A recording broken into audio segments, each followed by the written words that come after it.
बिहार तक में बात आज राज्यसभा के उस 5वीं सीट को लेकर जिस पर अब मामला फंस गया है, क्योंकि माना जा रहा था कि अगर विपक्ष कोई भी प्रत्याशी अपना खड़ा नहीं करेगा तो एनडीए के पांचों प्रत्याशी बिना किसी चुनाव के यानी निर्विरोध जीत जाएंगे, लेकिन ऐसा हुआ नहीं है।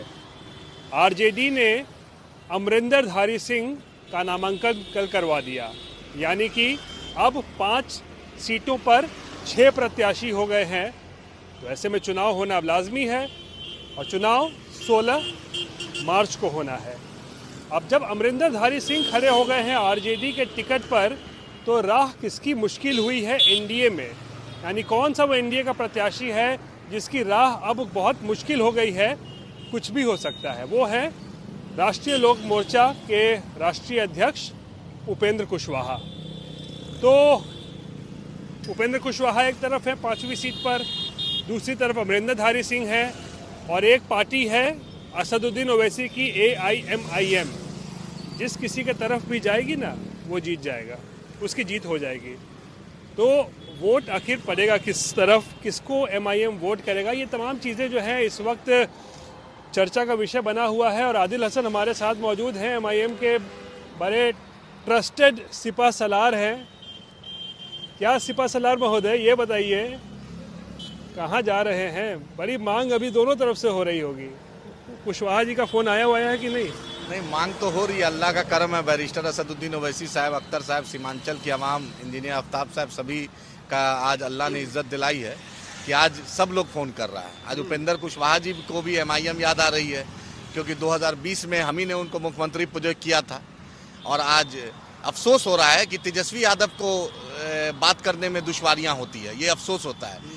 या तेजस्वी भाजपा से डील कर लिए हैं कि आराम से भाजपा जीत जाए, सिर्फ अमरिंदर जी को सामने खड़ा कर दिए, ये भी हो सकता है, क्योंकि ये लोग अपना केस उस मुकदमा ठीक करने के लिए कहीं भी जा सकते हैं। तो लगता है या अमरिंदर जी को सिर्फ ऐसे ही रख दिए हों कि चलो, क्योंकि तेजस्वी जी का नहीं फ़ोन करना अख्तर उल ईमान साहब को और बैरिस्टर असदुद्दीन ओवैसी साहब को, ये चिंता का विषय है। और ये इमैच्योरिटी दिखता है तेजस्वी जी का कि आप लीडर ऑपोजिशन हैं, आपको कोऑर्डिनेशन करना चाहिए। अख्तर उल ईमान साहब पटना में थे, हमारे 5 MLA थे।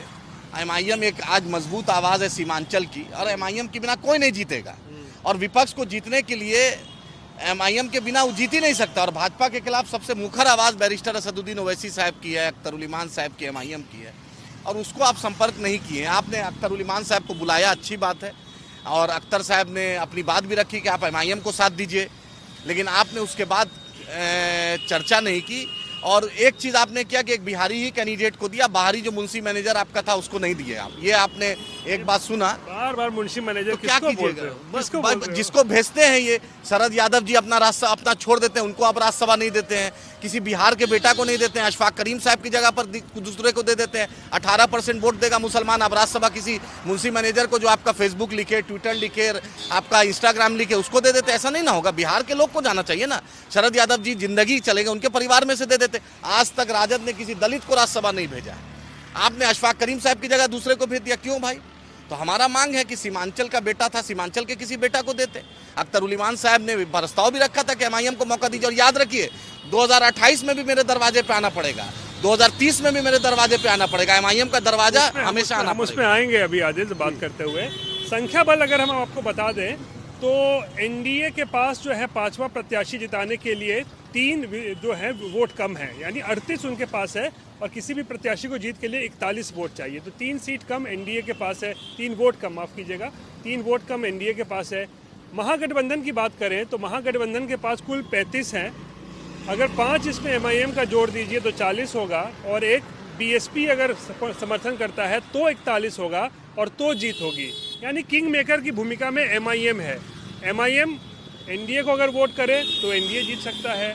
MIM अगर महागठबंधन में वोट करे तो महागठबंधन के प्रत्याशी AD सिंह जीत सकते हैं। तो वोट आखिर आदिल पार्टी का कुछ आया है, निर्देश आया है, कुछ संकेत, कुछ मन पड़ा है कहाँ वोट पड़ेगा? हम लोग तो इंतजार कर रहे हैं कि तेजस्वी जी अख्तर उल ईमान साहब को, बैरिस्टर असदुद्दीन ओवैसी साहब को फ़ोन करते और बात करते। भाई हम तो भाजपा के खिलाफ कल भी थे, आज भी और कल भी रहेंगे, लेकिन आप ये टेकन फॉर ग्रांटेड नहीं लीजिए। अब आरजेडी उसी स्थिति में नहीं है कि जिसको मन चाहा उसको भेज दीजिए, कोई मुंशी को, कोई मैनेजर को, कोई किसी को भेज दीजिए, ये नहीं हो सकता है। क्या प्रेम प्रेमचंद गुप्ता को मुंशी मैनेजर बोलते रहते हमने हैं।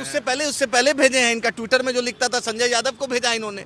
भाई बिहार का कोई यादव नहीं था क्या? क्या ऐसा क्रेडिबिलिटी? आप बताइए बिहार के लिए उन्होंने क्या कुर्बानी दी है, या बिहार के लिए जद्दोजहद किया हुआ, बिहार के लिए कोई स्पेशल स्टेटस की मांग की? वो तो हम मेरे लीडर बैरिस्टर असदुद्दीन ओवैसी साहब पार्लियामेंट में मांग करते हैं। आपने तो ऐसा बिहार का कोई बच्चा, बिहार का कोई नेता को भेजते तो अच्छा लगता, किसी नौजवान को भेजते। तो आपने फैसला डिक्टेट नहीं कर सकते, MIM को डिक्टेट कोई नहीं कर सकता है।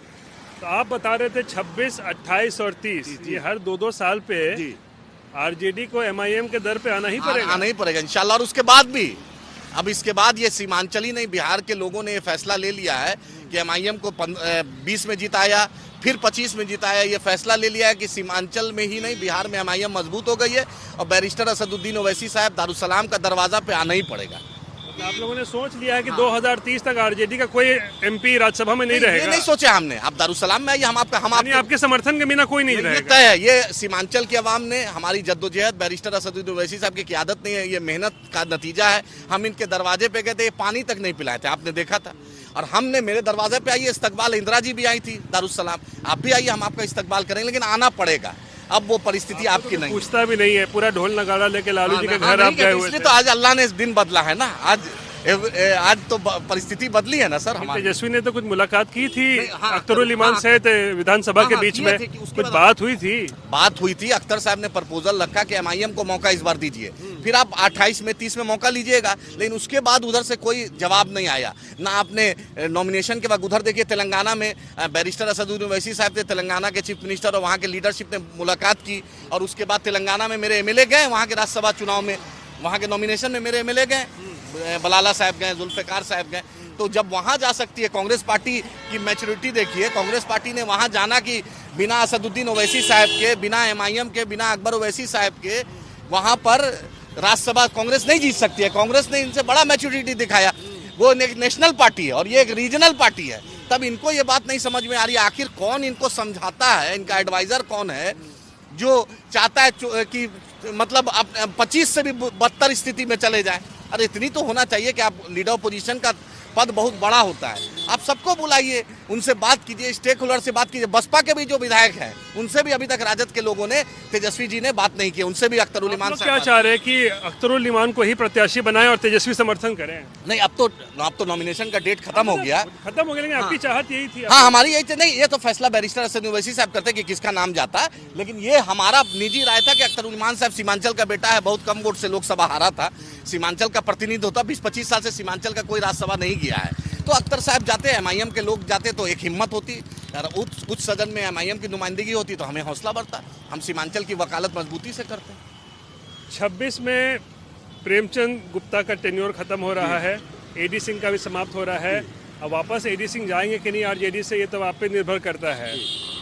28 में फैयाज अहमद का खत्म हो रहा है राज्यसभा टेन्योर, और 2030 में जो RJD के दो सबसे प्रमुख नायक हैं, नायक नहीं है, सब मुंशी मैनेजर है जो RJD को बर्बाद करने में सबसे बड़ा इनका ये रोल रहा है। मनोज झा और संजय यादव, दोनों बर्बाद करने में, एक दिल्ली में बैठ के, एक हरियाणा भवन में भाजपा के नेता से बात करके पूरी RJD का सत्यानाश कर देने वाले नाम है दोनों।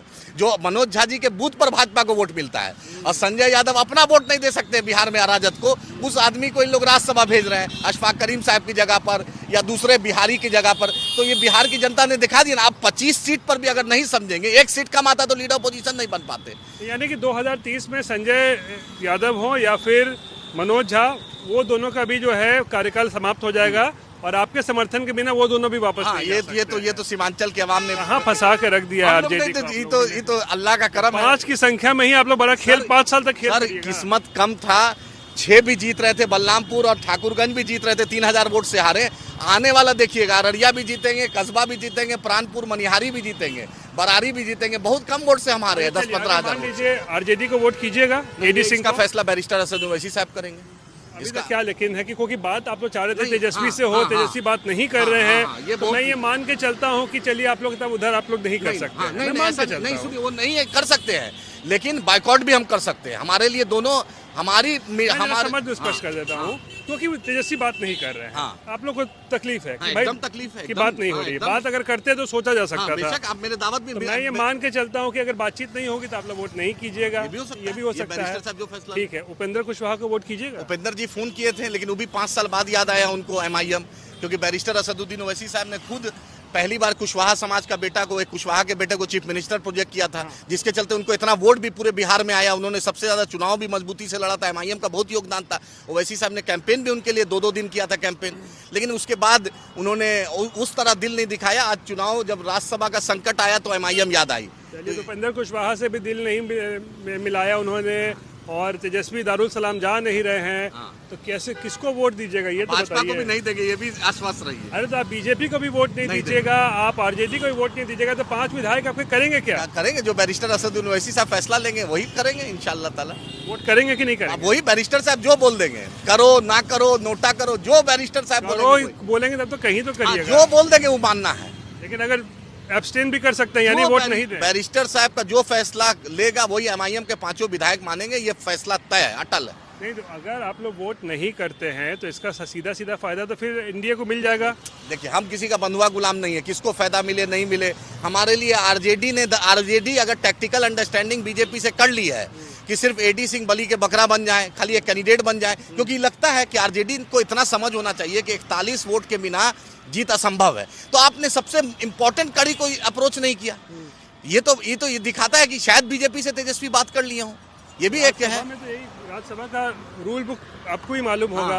अगर 41 वोट चाहिए होते हैं, आप लोग अगर एब्सटेन कीजिएगा तो एनडीए का जीत सकता है अपने आप आसानी से। ये तो वही तो अफसोस हो रहा है कि तेजस्वी जी ने बात क्यों नहीं किया, यही समझ में नहीं आ रहा। उस दिन अख्तर साहब को बुलाएं, बात की, अच्छे से बात हुई, मधुर बात हुई। अख्तर साहब ने पॉजिटिव भी बोला, उन्होंने भी पॉजिटिव बोला। उसके बाद ऐसा कौन आरएसएस बीजेपी के लोग कान में फूंक दिए कि आपने बात नहीं किया फिर एमआईएम से? ये तो हमारा सवाल है कि आप एनडीए को या डील कर लिए हैं कि एनडीए को भेजना है, तेजस्वी जी बात कर लिए तो बात अलग है। हमारा ये डायरेक्ट आरोप है, अगर नहीं हमसे बात कर रहे हैं तो कहीं ना कहीं वो बीजेपी से बात की है, लगता है। चलिए, तो सिपा सलार हैं ओवैसी साहब के, और पश्चिम बंगाल में इनको प्रभारी भी बनाया गया है। हाँ दिल जी, प्रभारी भी है। बंगाल में क्या होगा? कल के बाद जा भी रहे बंगाल। क्या होगा बंगाल? देखिए बैरिस्टर साहब क्या फैसला लेते। कुछ एक्स एमएलए एक्स एमपी से बात चल रही है, वो पार्टी ज्वाइन करने के उस पर है, तो उसके लिए कल के बाद हम लोग जा भी रहे हैं बंगाल। चलिए, तो बंगाल में भी कुछ खेल करने के इरादे में है ओवैसी की पार्टी, लेकिन फिलहाल बड़ा खेल जो है वो बिहार में राज्यसभा चुनाव में हो सकता है, क्योंकि अगर आरजेडी को वोट नहीं करेंगे ओवैसी एआईएमआईएम, तो जाहिर सी बात है, वो कह रहे हैं, उपेंद्र कुशवाहा ने बात की है, उधर भी कोई आदेश नहीं हुआ है, और अगर एब्सटेन कर जाते हैं, वोट ही नहीं करते हैं, तो एनडीए को फ़ायदा मिल सकता है। यानी कि तेजस्वी यादव को लेकर नाराज़गी जो है वो एमआईएम की साफ तौर पर दिख रही है, क्योंकि इनकी चाहत थी कोई मुस्लिम चेहरा अगर होता तो हम लोग सोच भी सकते थे, साथ आ जाते, लेकिन तेजस्वी अप्रोच ही नहीं कर रहे हैं दारुल सलाम को, या ओवैसी साहब से बात ही नहीं कर रहे हैं। इसीलिए पूरा मामला जो है इस वक्त फंसा हुआ है, और हो सकता है जब वोटिंग हो 16 मार्च को, और अगर एमआईएम एब्सटेन करे, यानी वोट ही ना करें इनके 5 विधायक, तो फिर एनडीए की जीत जो है, एनडीए के 5 प्रत्याशी की जीत, उपेंद्र कुशवाहा की जीत जो है वो सुनिश्चित हो सकती है। नमस्कार।